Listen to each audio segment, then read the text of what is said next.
ഇതെന്താ അച്ഛാ? കുറെ ദിവസമായിട്ട് നമ്മുടെ ഫാക്ടറിയിൽ നിന്ന് വലിയ ശബ്ദമൊക്കെ കേൾക്കുന്നുണ്ടല്ലോ. രാത്രിയിലും അവിടെ വർക്ക് നടക്കുന്നുണ്ട്. അതെന്ത് വർക്കാ അച്ഛാ? നമ്മൾ വേഗം കൂട്ടുകയാണ്. വേഗമോ എന്ന് വെച്ചാ? നിനക്ക് സുഭാഷ് ചന്ദ്രബോസിനെയും ഭഗത് സിംഗിനെയും ഒക്കെ അറിയില്ല. നിന്നോട് വേറൊരാളെ കുറിച്ച് കൂടി പറയാനുണ്ട്. അദ്ദേഹത്തിൻ്റെയാണ് ഈ വേഗത. അദ്ദേഹം ബ്രിട്ടീഷുകാർക്ക് ശത്രുവാണ്, ഇന്ത്യക്കാർക്കും ശത്രുവാണ്. 1-ാം ലോക മഹായുദ്ധത്തെക്കുറിച്ച് ഞാൻ പറഞ്ഞിട്ടില്ലേ?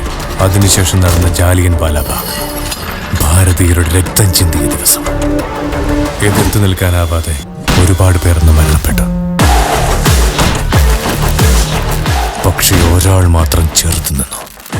കോടിക്കണക്കിന് ജനങ്ങളുടെ അമർഷം ആ ഒരാളുടെ രക്തത്തിൽ തിളച്ചു മറിഞ്ഞു.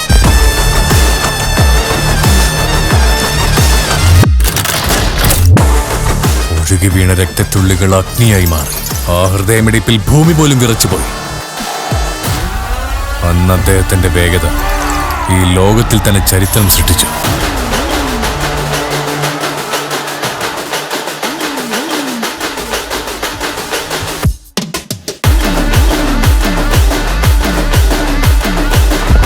നമ്മളെ ഇന്ത്യൻ ഡോഗ്സ് എന്ന് വിളിച്ച ബ്രിട്ടീഷുകാർക്ക് അദ്ദേഹം വാർ ഡോഗായി.